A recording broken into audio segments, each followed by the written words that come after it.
Hi friends, அனைவருக்கும் வணக்கம். நான் உங்கள் ஜோதிடர் ஜெயக்குமார் பேசுகிறேன். பிப்ரவரி மாதம் 2024 மேஷம் முதல் மீனம் வரை இருக்கிற ராசிகளுக்கு எப்படிப்பட்ட பலாபலன்கள் கிடைக்கும் அப்படிங்கிறத அந்த பதிவில் பார்க்க போகிறோம். பொதுவாக இந்த பிப்ரவரி மாதம் அப்படின்னாவே இந்த மாதம் பார்த்திங்கன்னா இந்த 2024 லீப் இயர் அப்படின்னு சொல்ல 29 நாட்கள் மட்டும் அப்படிங்கிறது தான் இதனுடைய கணக்கு. ஸோ இந்த பிப்ரவரி மாதத்தில், அதாவது இந்த பிப்ரவரி மாதம்னாவே பார்த்திங்கன்னா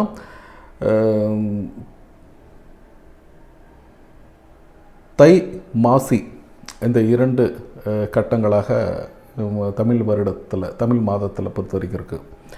ஸோ இந்த பிப்ரவரி மாதத்துக்கு படிக்கிறதுக்கு முன்னாடி கோள்களின் நிலைகள் அப்படின்னு பார்த்திங்கன்னா அந்த 12 பாவக கட்டத்தில் மகரம் ராசியில் 4 கிரகங்கள் போய் சங்கமிக்குதுங்க. அது எப்பயுமே பார்த்திங்கன்னா இந்த பேண்டமிக் சுச்சுவேஷன்லேருந்து அப்படியே வந்துருச்சு. பார்த்திங்கன்னா விருச்சகம், தனுசு, மகரம் இப்படியே தான் வந்துட்டு இருந்துச்சு. ஸோ அப்போல்லாம் பார்த்திங்கன்னா மிகப்பெரிய ஒரு அதிர்வலைகளை ஏற்படுத்தியிருக்கு. இப்போது தனுசு ராசியில் இருக்கும் பொழுது இந்த கோள்களின் கன்ஜெக்ஷன் அப்படிங்கிறது சில அதிர்வலைகளை ஏற்படுத்தி இருந்துச்சு, நம்ம எல்லாருக்கும் தெரியும். 2020 இந்த காலகட்டங்களில் இப்போ மகரம் ராசியில் 4 கோள்கள் அப்படின்னு சொல்கிறதுனால என்னன்னு பார்த்திங்கன்னா 4 கோள்கள் இருக்கிறது மகரம் ராசிக்காரர்களுக்கு அப்படின்னு பார்த்திங்கன்னா இப்போ ஸ்டார்டிங்கில் பார்த்திங்கன்னா சூரியன் இருக்குது. 2ஆம் தேதி பார்த்திங்கன்னா 2/2/2024 புதன் வந்து மகரம் ராசிக்கு வருதுங்க. அடுத்ததாக 6ஆம் தேதி செவ்வாய் மகரம் ராசி, தனுசு ராசியிலேருந்து மகரம் ராசிக்கு. அதே போல் 12ஆம் தேதி சுக்கிரன் அப்படிங்கிறது மகரம் ராசிக்கு வருது.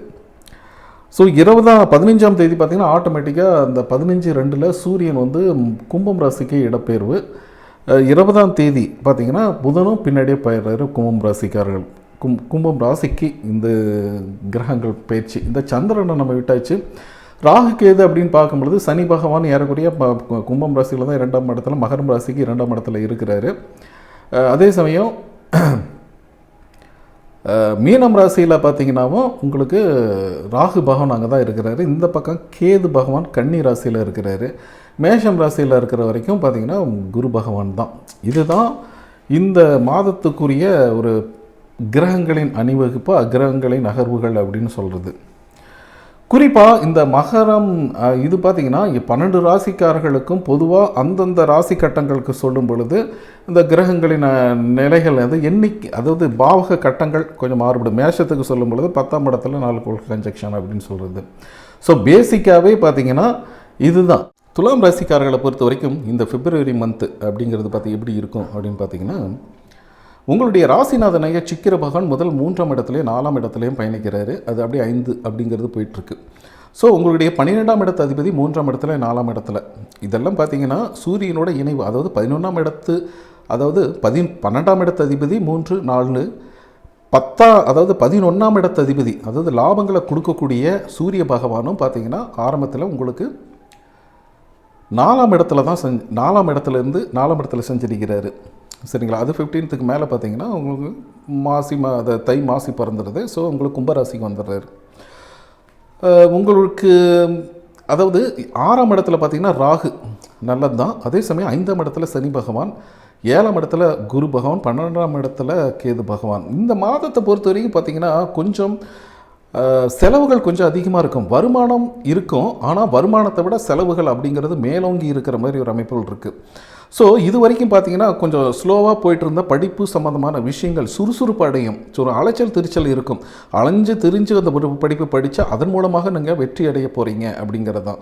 கொஞ்சம் உடல் ஆரோக்கிய விஷயத்தில் இந்த மந்த்தை பொறுத்தவரைக்கும் கொஞ்சம் கவனமாக இருக்கணும். செவ்வாய் சுக்கிரனுடைய இணைவு அப்படின்னு பார்க்கும் பொழுது கணவன் மனைவி இடையே அன்புகள் அதிகரிக்கும். சந்தோஷம், பாசம் எல்லாமே நல்லாவே இருக்கும். சரிங்களா?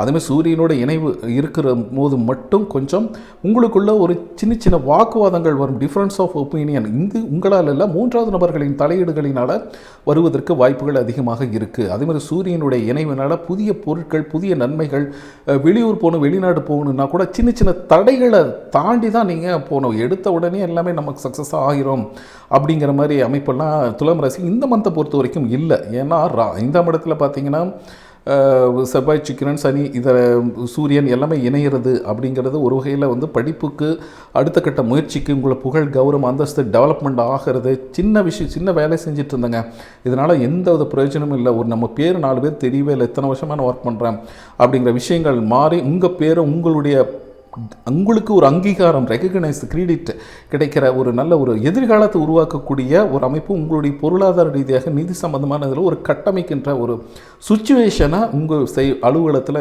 நடைபெற போகுது. வேலை இல்லாத படித்து முடிச்சுட்டு வேலை இல்லாதவர்களுக்கு அருமையான இடத்துல இந்த சனி பகவான் உங்களுக்கு நல்லதொரு வேலை வாய்ப்பு ராகு பகவான் கொடுக்க போகிறாரு அப்படின்னு சொல்லலாம். ஏன்னா உள்ளூரில் இல்லைங்க, கொஞ்சம் தூரம் பஸ் ஏறி அல்லது 2 வீலரில் போய் இல்லை காரில் போய் வேறு ஊரில் போய் பணிபுரிகிற மாதிரி அல்லது ஒரு சிலர் வெளிநாட்டுக்கு போகணும் அப்படின்னு சிந்தனைகள் செஞ்சுட்டு இது செகண்ட் ஹாஃபுக்கு மேலே நீங்கள் ட்ரை பண்ணுங்கள். ஃபஸ்ட் ஹாஃப் பட்டு செகண்ட் ஹாஃப் அப்படிங்கிறது ஓரளவு நல்ல ஒரு சாதகமான அமைப்பு அப்படிங்கிறது இருந்தாலும் குருவின் பார்வை இருக்குன்னா எவ்வளவுதான் பிரச்சனைகள் வந்தால் எவ்வளவுதான் தடைகள் வந்து எவ்வளவுதான் தாமதங்கள் வந்தாலும் குரு பார்வை அப்படிங்கிறது உங்களுக்கு நல்ல ஒரு அற்புதமான ஒரு மாற்றத்தை கொண்டு வந்து கொடுக்கும். அதே சமயம் 3ஆம் இடத்து மேலேயும் பார்வை உங்களுடைய முயற்சிகள் அப்படிங்கிறது அதிகரிக்கும். முயற்சிகள் மூலமாக அதிகமான ஒரு அலைச்சல் திருச்சல் எப்படியே வந்தாலும் அதை வந்து நீங்கள் சால்வ் பண்ணி அலைச்சல் திருச்சல் கூட ஆதாயமாக்கக்கூடிய ஒரு அற்புதமான அமைப்பை குரு பகவான் உங்களுக்கு கொடுக்குறாரு அப்படின்னு சொல்லலாம். சரிங்களா? இது வந்து பார்த்திங்கன்னா சூரியன் புதன் இணைவு அப்படிங்கிறது 5ஆம் இடத்துல இருக்கிறது அப்படிங்கிறது புத ஆதித்ய யோகம் அப்படிங்கிறதெல்லாம் உங்களுக்கு சூப்பராக இருக்க போகுது அப்படின்னு சொல்லலாம். ஸோ படிக்கும் மாணவர்களுக்கு நல்ல ஒரு டெவலப்மெண்ட் இருக்குங்க. உத்தியோகத்தில் நல்ல ஒரு கிரெடிட் நல்ல ஒரு அங்கீகாரம் கிடைக்க போகுது. அதே சமயம் உடல் ஆரோக்கிய விஷயத்தில் சற்று கவனமாக இருக்கணும். கால் முட்டி பாதங்கள் இந்த விஷயங்கள்லாம் கவனமாக இருக்கணும். அதே சமயம் 12ஆம் இடத்துல கேது பகவான் படுத்தா தூக்கலைங்க ஏதோ கனவுகள் அப்படி இப்படின்ட்டு இருந்தீங்கன்னா காலையில் எந்திரிச்சோன்னா சூரிய நமஸ்காரம் பண்ணிவிட்டு உங்களுக்கு தெரிஞ்ச கடவுள் மந்திரங்களை உச்சரித்து யூடியூப்பில் வந்து இந்த கந்த சஷ்டி கவசம் விநாயகருடைய ஸ்தோத்திரம் இதெல்லாம் போட்டு கேளுங்க. காதார கேட்கும் பொழுது மனதில் இருக்க குழப்ப நிலைகள் அகன்று தெளிவு பிறக்கும், எடுத்த காரியத்தில் வெற்றிகள் கிடைக்கும்.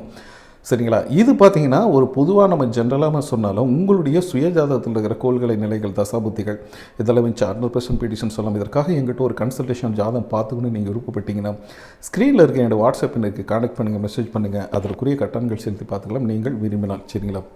ஓகே, பாய்.